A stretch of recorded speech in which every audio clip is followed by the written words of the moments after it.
Bonjour. Aujourd'hui, il va être question des cadres intermédiaires. De quelle façon est-ce qu'ils devraient idéalement faire de la saine gestion de la santé et de la sécurité du travail dans l'entreprise? Pour ce faire, nous avons invité un spécialiste de la question, M. Michel Pérusse. Alors, bonjour Michel. Bonjour Robert. Les cadres intermédiaires ont un rôle presque aussi important que celui de la haute direction en matière de santé et sécurité. Je m'explique.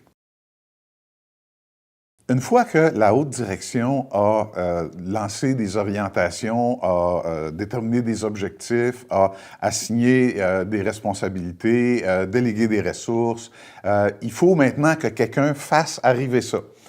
Et c'est le rôle des cadres intermédiaires. Ce qu'on constate lorsqu'il y a un blocage, c'est souvent au niveau des cadres intermédiaires, malheureusement, il faut bien, je l'avoue. Par contre, lorsque ça réussit, on a des cadres intermédiaires qui ont compris le rôle crucial qu'ils ont à jouer. Et je définirais ce rôle-là de la façon suivante. Dans un premier temps, ils comprennent la stratégie, ils comprennent les orientations et ils deviennent des stratèges pour trouver les angles, les approches, les moyens, les orientations et surtout les plans d'action à mettre en œuvre. Et il leur appartient quand on parle d'intégration de la santé et sécurité dans les opérations, il appartient au cadre intermédiaire de réaliser cette jonction-là ou cette intégration-là et donc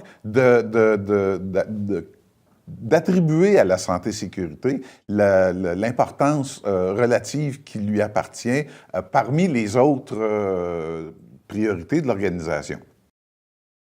Une fois qu'on a dit ça, l'autre rôle important des cadres intermédiaires, c'est de supporter les superviseurs, les cadres de premier niveau et les contremaîtres. Ces derniers, et on y reviendra dans une autre capsule, ils ont un rôle clé, mais ils ne peuvent pas jouer ce rôle clé sans leur support de leur propre superviseur ou supérieur, c'est-à-dire les cadres intermédiaires.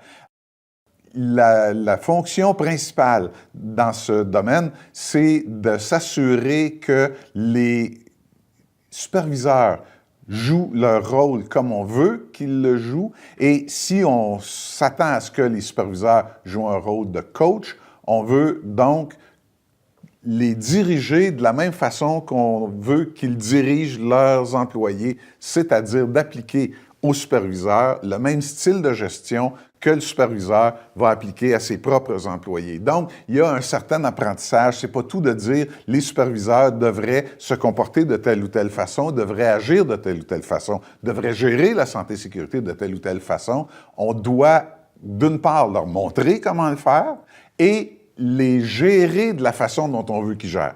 C'est ça, essentiellement, le rôle des cadres intermédiaires.